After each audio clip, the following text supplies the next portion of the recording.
Pourquoi Pierre, dans 1 Pierre 5, le verset 8, nous dit « Soyez sobres, veillez, votre adversaire, le diable, rôde comme un lion rugissant, cherchant qui il dévorera. »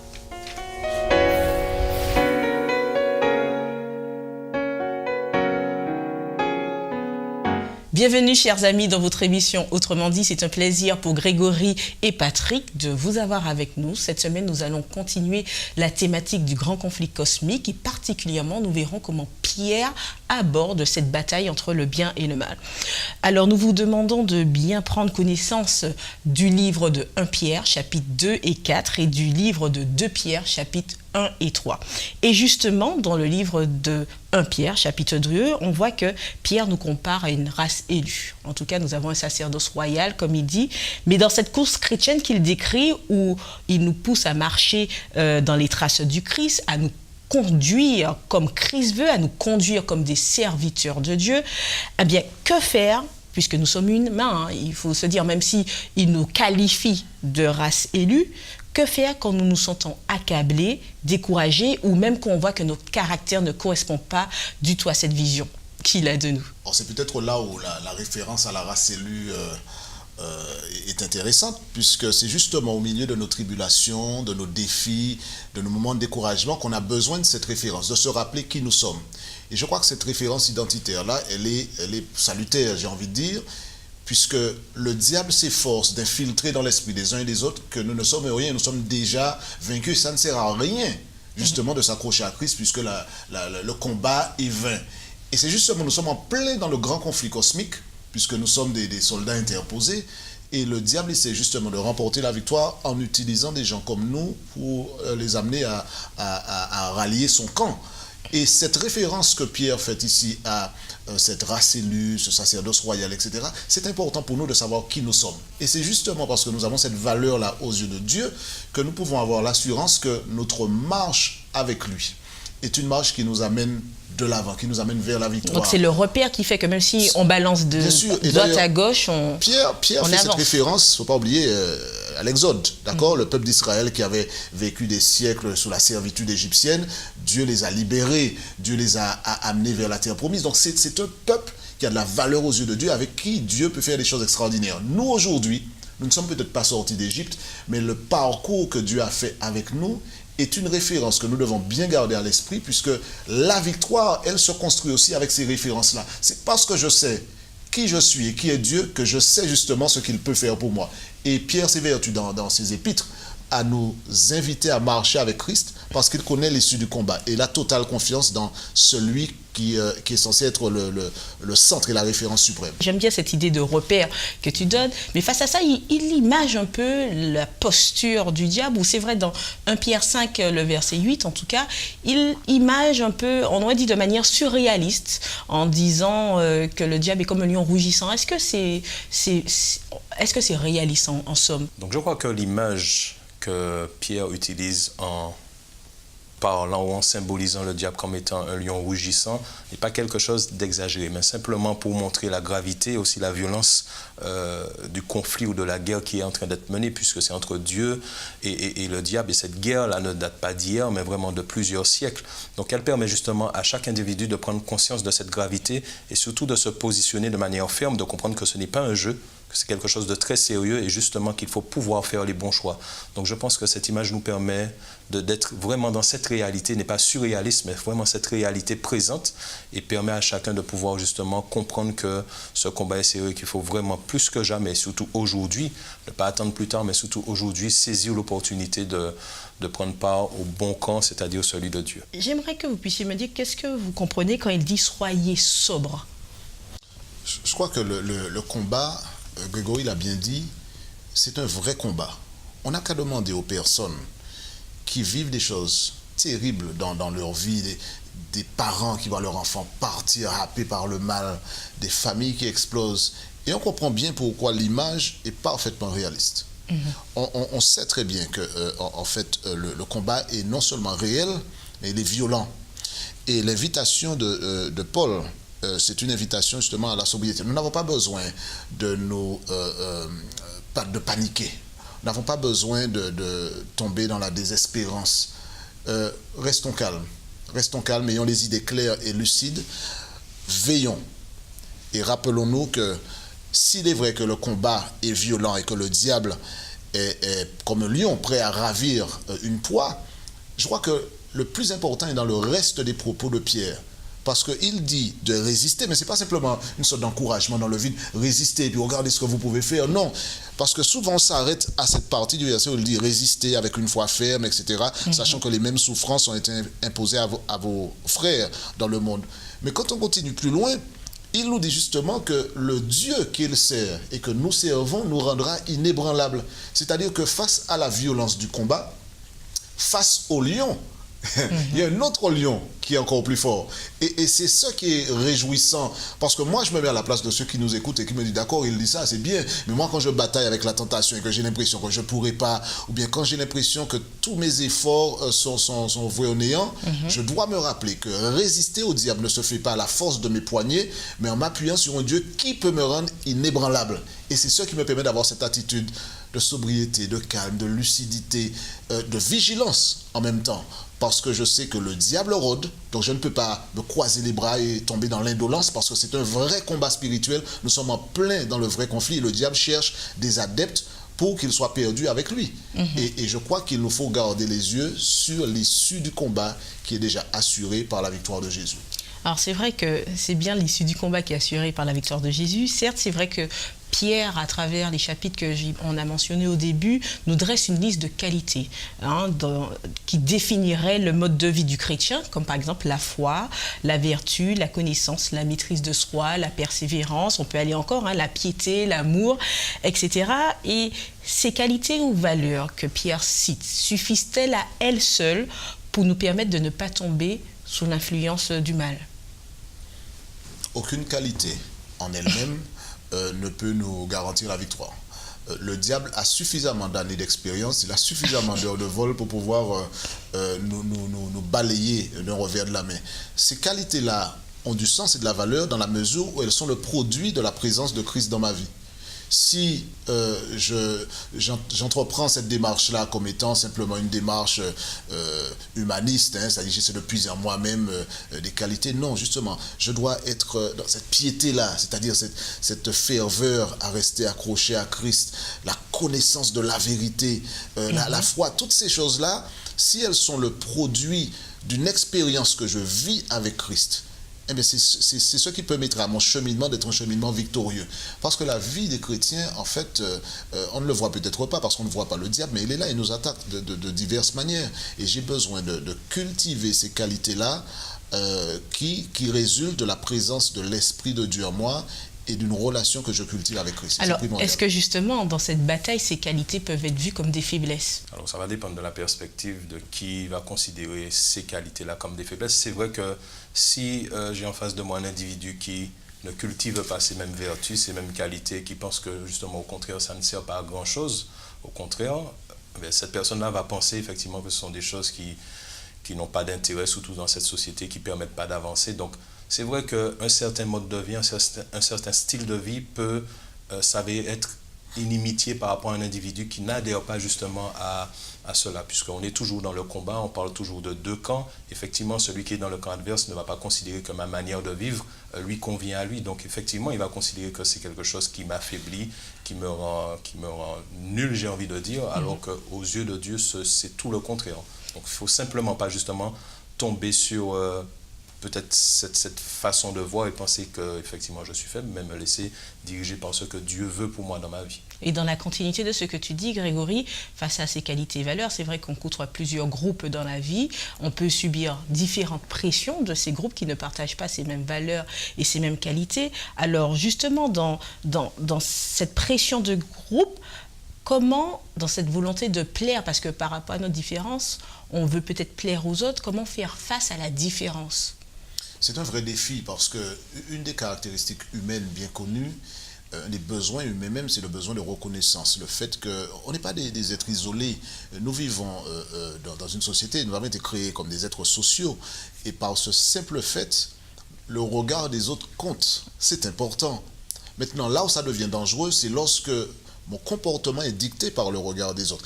Et je peux même arriver au point où je suis prêt à sacrifier mes valeurs, mes engagements, simplement pour être accepté par le clan. Comment ne pas compromettre alors ces Et croyances? là, je crois que c'est une question d'ancrage.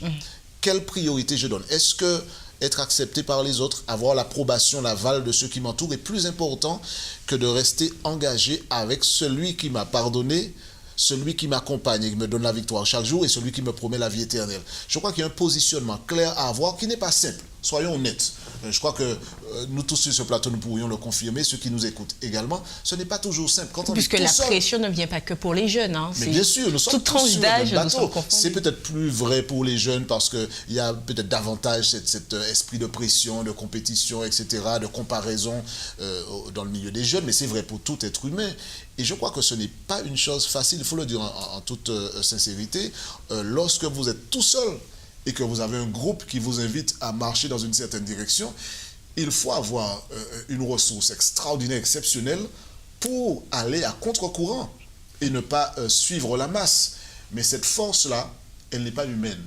Je crois que c'est là où la connexion avec Christ est peut-être à mettre en évidence. C'est cette connexion avec Christ qui va me permettre de rester ancré dans ses engagements, de rester ancré dans la parole de Dieu, de garder le cap sur les promesses.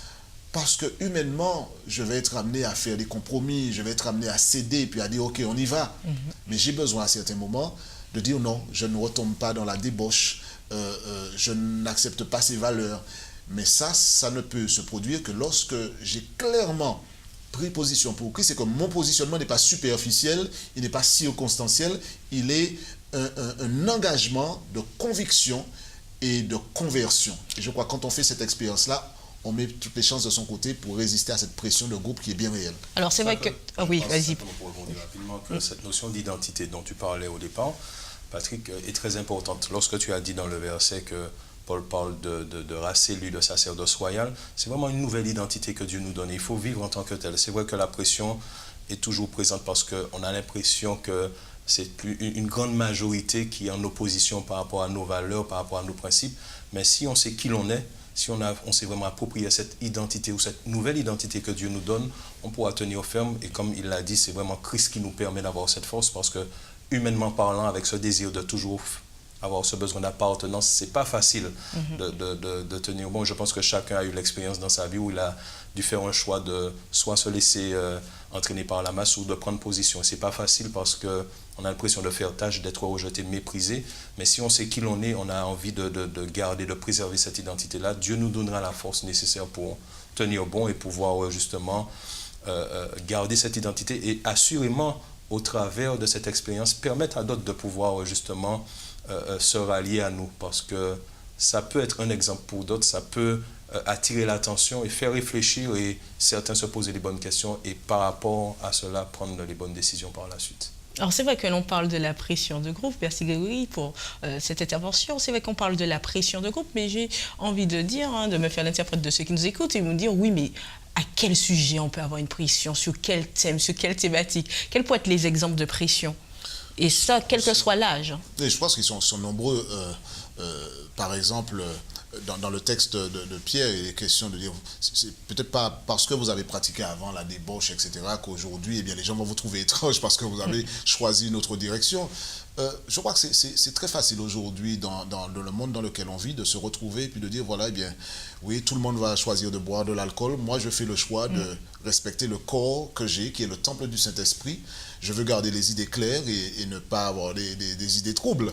Et par conséquent, je choisis de ne pas faire comme tout le monde. Vous pouvez être le seul autour d'une table qui choisit de ne pas faire la société en buvant ce que tout le monde boit. Vous pouvez être le seul peut-être à vous tenir debout parmi un groupe qui raconte les exploits de débauche qu'ils ont fait. Et vous dire non.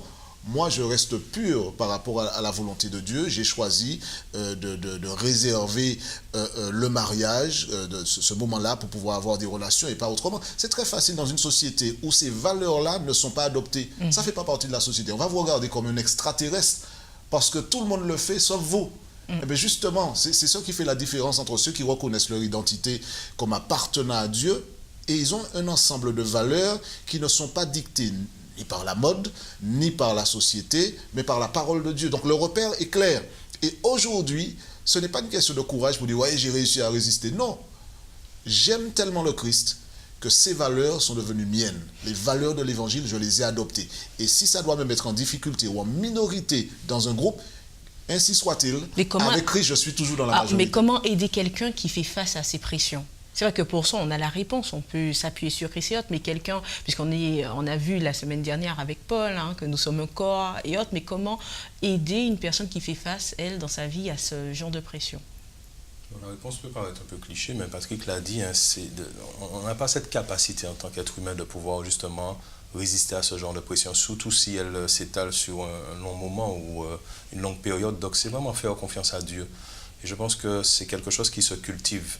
Il y a eu des hommes dans la Bible qui face à la pression, ont fui. Des hommes de Dieu comme Élie qui ont eu l'impression qu'ils étaient tout seuls et qu'il n'y avait personne pour soutenir. Et ils ont tourné le dos à Dieu et ils sont partis très loin. Donc c'est quelque chose qui peut arriver à chacun.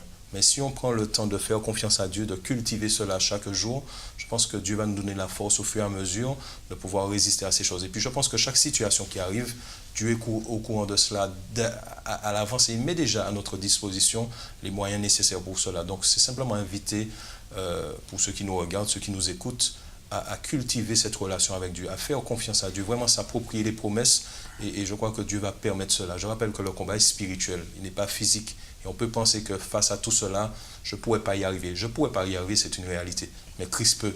Et c'est simplement lui faire confiance. Et comme je l'ai dit, pratiquer cela chaque jour. Alors c'est vrai que Pierre, en tout cas les chapitres de 2 Pierre, il aborde une pression de groupe, une certaine pression de groupe, où les personnes, à un certain moment, ne croient plus du tout, elles ne pensent plus au retour de Jésus, elles sont prêtes même à rire de celles qui pensent que Jésus va revenir un jour. Alors comment, à mesure que les années passent, comment nous pouvons nous accrocher à la promesse du retour de Jésus? Moi, je dirais qu'il faut à la fois regarder derrière et devant. Alors, ça ne va pas être bizarre ce que je dis, mais dans le prolongement de ce que disait Grégory il y a un instant, d'autres avant nous ont vécu des pressions. Ça peut encourager ceux qui sont en difficulté de dire, oui, mais Daniel aussi, Joseph aussi, ils étaient sous la pression du groupe, mais ils ont tenu bon. Ils n'ont pas succombé à la tentation. Quand on parle du retour de Jésus, on n'en parle pas forcément dans les médias. C'est quelque chose que les chrétiens qui s'accrochent à la parole de Dieu mettent en avant, mais beaucoup de personnes ignorent ou mettent de côté cette vérité-là. Je crois que quand on est dans la démarche de conviction, il faut regarder en arrière la réalité des promesses du Christ. Dans la parole de Dieu, la première venue de Jésus a été annoncée. Rien n'a pu l'empêcher. Conformément à la parole prophétique, ça s'est réalisé. Cette même parole nous annonce la prochaine venue de Jésus. Je n'ai aucune raison de mettre en doute une parole qui s'est déjà accomplie.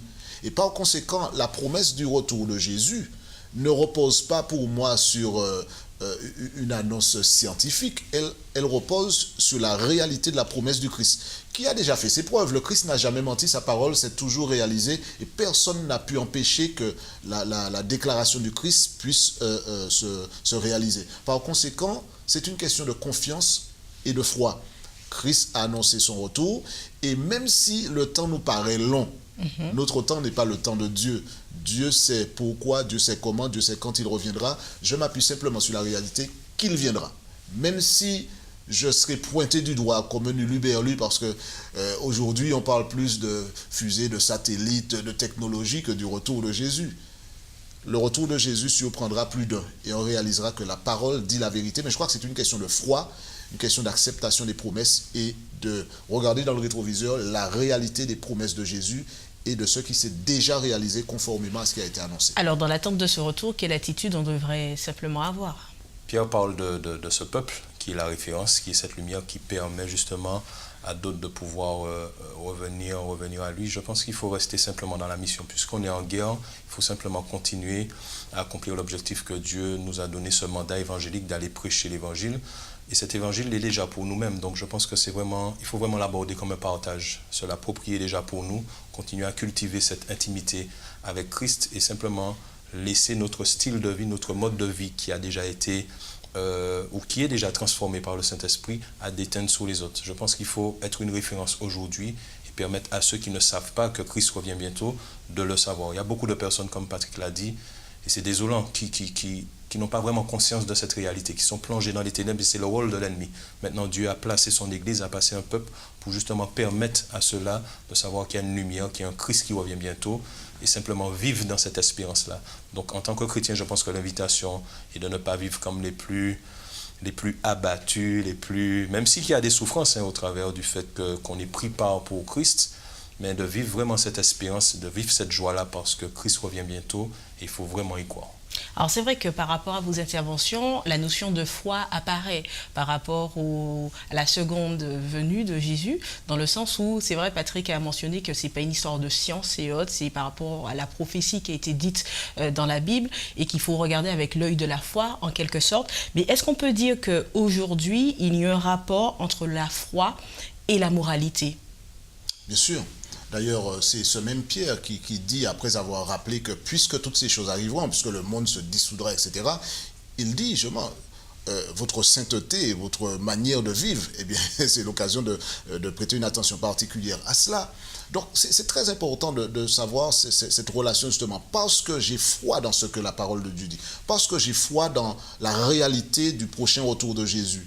Je m'appliquerai par sa grâce à marcher droit, je m'appliquerai à vivre, non pas dans une démarche, vous savez, ascétique, où je vais essayer par mes propres moyens d'être dans une certaine moralité. Personne n'a les moyens de faire le bien, si ce n'est permettre à l'Esprit de Dieu de nous conduire, de nous transformer. Donc je crois que avoir foi dans la parole de Dieu nous amène à nous confier en lui, pour qu'il nous permette de marcher dans la sainteté, dans une moralité conforme à sa parole. Donc plus la moralité diminue et plus la foi baisse en quelque part.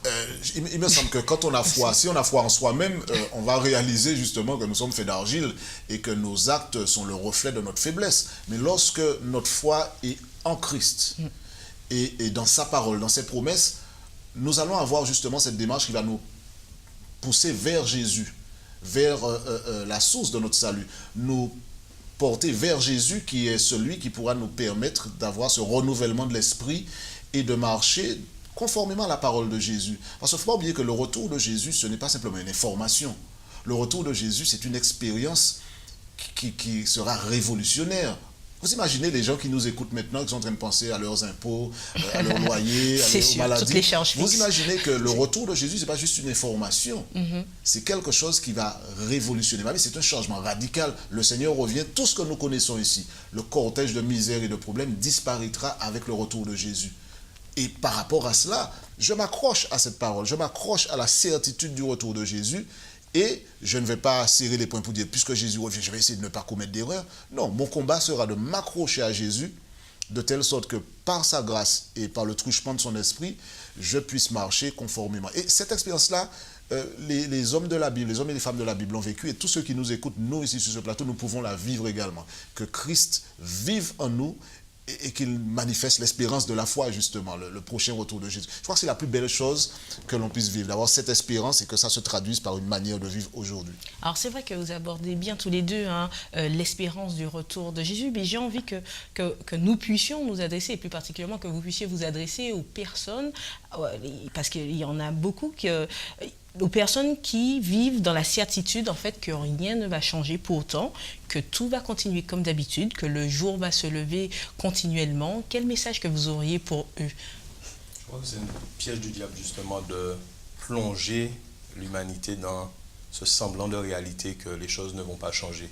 C'est vrai que lorsqu'on pose la question, même dans les émissions qu'on a à la télé, sur cette réalité de la violence ou des problèmes économiques et sociaux, voilà, les gens ne parlent pas de changement, mais même de choses qui vont empirer. Donc on a l'impression que voilà, ça va empirer, il n'y a pas vraiment d'issue. Je pense que la parole de Dieu, et notamment les prophéties qui y sont rapportées, nous permettent de nous montrer justement l'aspect final et la tournure finale de l'histoire de cette planète. Et nous rappelle justement que le dernier événement qui est à venir, c'est ce retour de Jésus-Christ. Et comme Patrick l'a si bien dit, ce retour de Jésus-Christ sera révolutionnaire parce que ça va changer les choses, ça va restaurer les choses radicalement. Et ce qu'on a connu, ces souffrances et ces difficultés ne seront plus. Maintenant, on ne peut pas embrasser cette réalité ou cette vérité si on n'a pas la foi. Ce n'est pas possible. Et je pense que cette notion de foi est vraiment importante et c'est la lecture de la parole de Dieu, cette méditation, cette prière qui permet justement à un individu de recevoir ce don parce que c'est un don de Dieu et surtout que cette foi-là ne puisse pas s'affaiblir mais qu'elle puisse grandir. Mais il faut automatiquement pouvoir croire en cela, pouvoir avoir la foi pour vraiment comprendre et accepter qu'effectivement Jésus revient bientôt et que toutes ces choses-là vont changer. Donc on ne peut pas avoir un esprit rationnel et se baser un peu sur la science. On ne devrait avoir aucun problème avec la science. Mais à partir du moment où elle remet en cause notre repère par excellence, qui est la parole de Dieu, on devrait se poser les vraies questions. La science ne va jamais remplacer Dieu. C'est bien d'avoir la connaissance, d'être éclairé, mais il ne faut pas que cette science remplace la révélation suprême, qui est la révélation de la parole de Dieu. Par rapport à la question que tu posais, je crois que c'est très important, parce qu'il y a peut-être parmi ceux qui nous écoutent, de ceux qui se disent, mais ça fait des années qu'on dit ça, depuis l'époque de Pierre d'ailleurs. Il y avait des gens qui raillaient, qui se moquaient, il le dit très clairement. Je crois que parmi les nombreuses casquettes que le diable a, il y a celle de marchand de sable. C'est celui qui vient et puis c'est le grand hypnotiseur qui va nous faire croire circuler, il n'y a rien à voir, tout va rester comme avant. Vous inquiétez pas. La maison est en feu.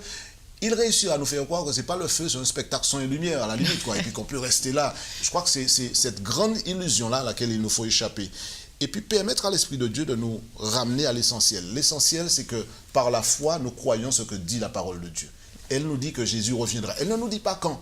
Donc nous n'allons pas pronostiquer une date, mais nous savons qu'il y a la certitude du retour de Jésus. La parole prophétique est claire. Nous avons fait le choix d'y adhérer et d'y croire. Bien sûr qu'il y aura des gens qui sont tellement accaparés par leur quotidien qu'ils perdront de vue des réalités supérieures. Et c'est notre tâche de partager avec eux ce que nous appelons la bonne nouvelle du salut en Jésus, de son prochain retour. Notre mission, selon ce que vous avez dit au cours de l'émission. Absolument, c'est un des mandats que Christ nous confie, c'est de partager avec les autres la vérité en Jésus. Et la vérité en Jésus, c'est qu'il est venu, mais surtout qu'il revient. Et il revient non pas pour modifier les choses, mais pour les transformer du tout au tout et pour créer un monde nouveau, que nous soyons régénérés et que nous ayons la vie éternelle. Moi, je ne vois pas qu'il y a de plus belle espérance que cela. Ce sera donc le mot de la fin. Merci Patrick, merci Grégory, merci à vous de nous avoir suivis. Nous vous donnons rendez-vous un prochain Autrement dit.